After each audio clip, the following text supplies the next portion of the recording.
Good morning students. Jyoti public senior secondary school online classes में आप सभी लोगों का स्वागत है। क्लास 8 के भीतर आज हम सेकंड चैप्टर के साथ आपके सामने उपस्थित हुए हैं। जो हमने पहला लेसन पढ़ा था द कॉन्स्टिट्यूशन ऑफ इंडिया, उसी चैप्टर को खत्म करने के बाद में जो सेकंड चैप्टर है वो हम स्टार्ट कर रहे हैं।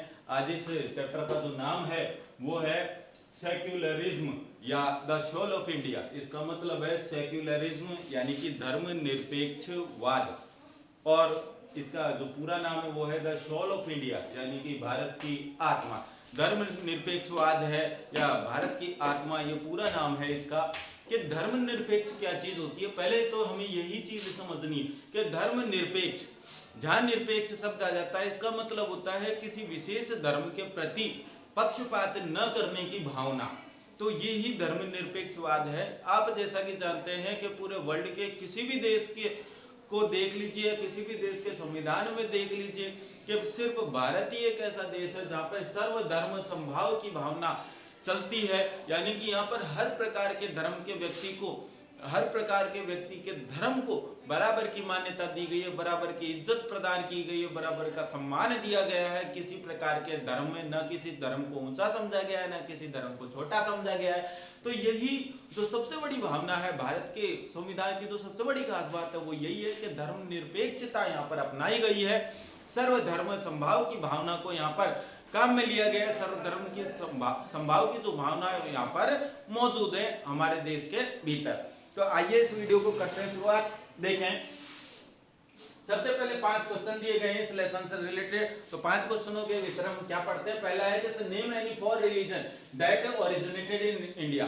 4 उन धर्मों के बारे में बताइए जो कि भारत के अंदर उत्पन्न हुए थे, भारत के अंदर जिन धर्मों का उद्भव हुआ था।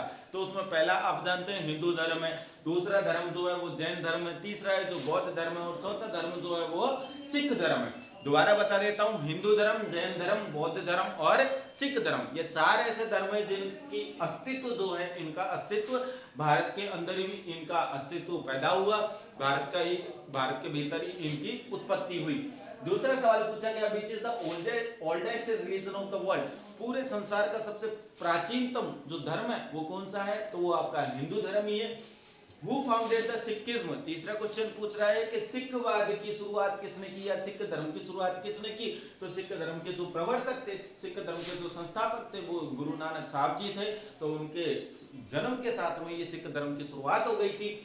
चौथे नंबर का सवाल पूछा गया नेम द 24th जैन तीर्थंकर।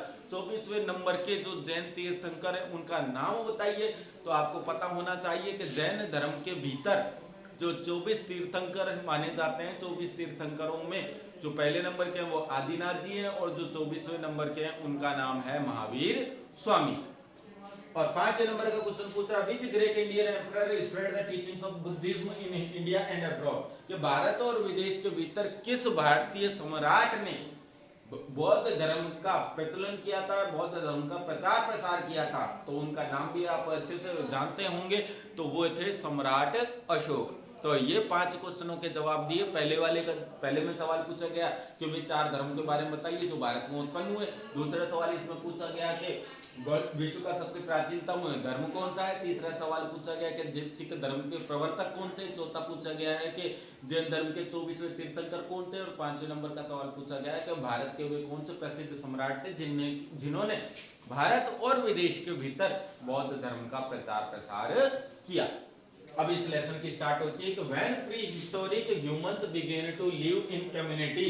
तो कहता है कि जब प्राक ऐतिहासिक मनुष्य ने समुदायों के भीतर रहना शुरू किया, तो they also divide rules for living. तो उन्होंने जीवन जीने के लिए और साथ में ही व्यवहार को, समुदाय के भीतर व्यवहार किए जाने के तौर तरीकों को या नियमों को बनाया। डिवाइड का मतलब होता है बनाना, कम्युनिटी का मतलब होता है समुदाय, और कंडक्ट का अर्थ होता है व्यवहार। तो कहने का मतलब है कि जब प्राक ऐतिहासिक मनुष्य ने समुदायों के भीतर जीवन जीना शुरू करा, यानी कि ग्रुप के रूप में जब जीना शुरू करा, तो उस समय उसने समुदाय के भीतर किए जाने वाले व्यवहार और अपने जीवन शैली के लिए कुछ नियमों को बनाया।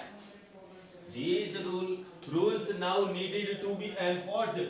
तो कहा जाता है कि these rules, कि इन नियमों को क्या किए जाने की जरूरत है कि दीज रूल्स, इन नियमों को now needed to be enforced. Enforce का अर्थ होता है लागू करना, कि जितने भी समुदाय के भीतर अन्य लोगों के प्रति व्यवहार किए जाने के जो सिद्धांत बनाए गए थे, जो व्यवहार किए जाने के नियम बनाए गए थे, उनको आज वर्तमान समय में लागू करने की आवश्यकता है। आगे कहता है कि and this needed a system to control and govern the members of the community. आगे कहता है और इन सभी नियमों की समुदाय के सदस्यों के ऊपर शासन करने के लिए और साथ में ही नियंत्रण करने के लिए एक व्यवस्था की भी जरूरत पड़ती है। अब किसी भी समुदाय का संचालन ढंग से करना है या उस देश के ऊपर शासन करना है या जनता को कंट्रोल करना है, तो उसके लिए इन सभी नियमों की बहुत आवश्यकता पड़ती है। तो ये जो समुदाय के लिए नियम बनाए गए थे, इन्हीं नियमों के पालन करके ही एक देश का सफल होना संभव है, देश के लिए सरकार का सफल होना संभव है। आगे कहता है कि thus it began the system of governance, और शायद इसी प्रकार से प्रशासन की जो व्यवस्था है या प्रशासन करने का जो व्यवस्था है उसकी शुरुआत हुई होगी। The communities gradually grew larger, developing into towns, cities and states। कहा गया है कि धीरे धीरे जो समुदाय हैं वो बढ़ करके, ग्रेजुअली कर होता है धीरे धीरे, कम्युनिटीज का होता है समुदाय, कि धीरे धीरे जो समुदाय हैं वो बढ़ करके और बड़े रूप में विकसित होकर के टाउन्स, कस्बों के रूप में, सिटीज, शहरों के रूप में, और स्टेट्स, राज्यों के रूप में विकसित हुए। जब आदिमकालीन मनुष्य था तो छोटे छोटे कबीलों में रहा करता था, 2, 4, 5, 10 लोगों के ग्रुप में रहा करता था, लेकिन धीरे धीरे इन कबीलों ने बड़े आकार को ग्रहण करना शुरू करा और जब उसने अपने समुदाय को चलाने के लिए, व्यवहार करने के लिए एक दूसरे के साथ में नियमों को बनाना शुरू करा, तो जो लोगों का छोटे छोटे ग्रुप थे वो ही बड़े ग्रुप के रूप में और बड़े कस्बों के रूप में, सिटी के रूप में और राज्यों के रूप में विभक्त होकर के बड़े क्षेत्रों का निर्माण किया जाने लग गया, बड़े क्षेत्रों का निर्माण हो गया।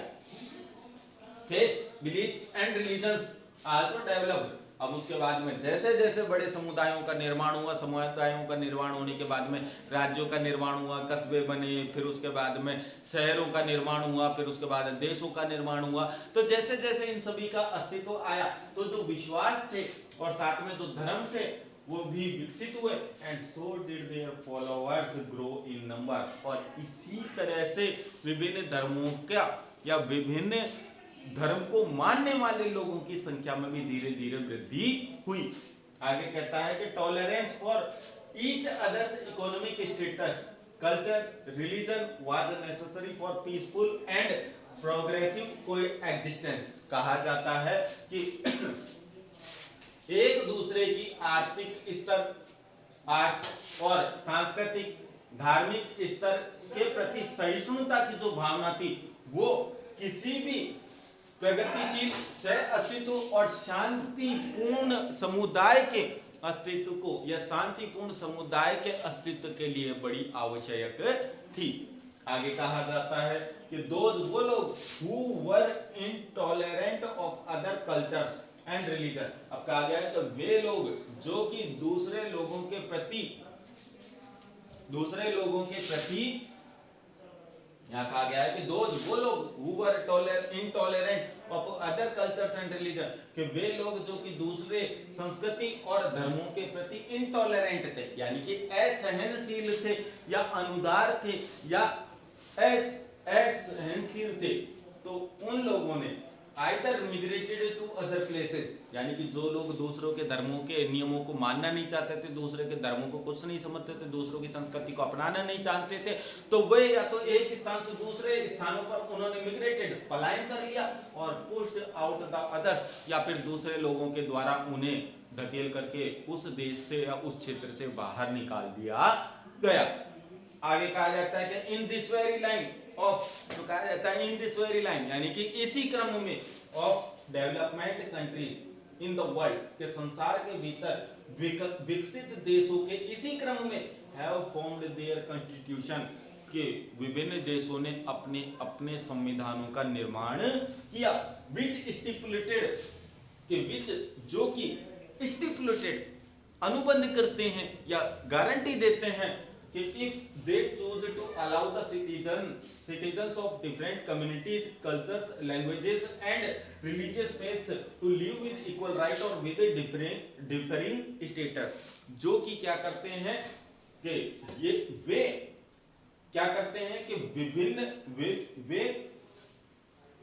वे क्या करते हैं कि वे नागरिकों के लिए विभिन्न समुदाय के, संस्कृति के, भाषा को मानने वाले, भाषा को अपनाने वाले और धार्मिक विश्वासों के साथ समान अधिकार को और विभिन्न प्रकार के सामाजिक स्तर को जीने के लिए अनुमति प्रदान करने का या अनुमति देने का चयन करते हैं।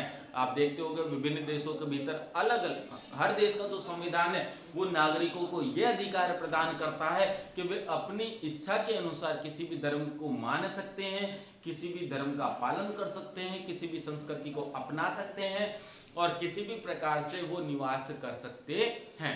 तो आज के वीडियो में हम लोगों ने देखा कि सेक्युलरिज्म का मतलब यही है, यहाँ पर सिर्फ यही बात बताई गई है कि धर्मनिरपेक्षवाद का मतलब ये रहता है कि किसी धर्म विशेष को महत्व न दे करके सभी धर्मों को समान समझना और इसी के आधार पर पहले मनुष्य छोटे छोटे कबीलों के रूप में रहा करता था, फिर धीरे धीरे उसने धर्म नाम की यानी कि फिर भगवान का अस्तित्व उसने धीरे धीरे मानना शुरू करा।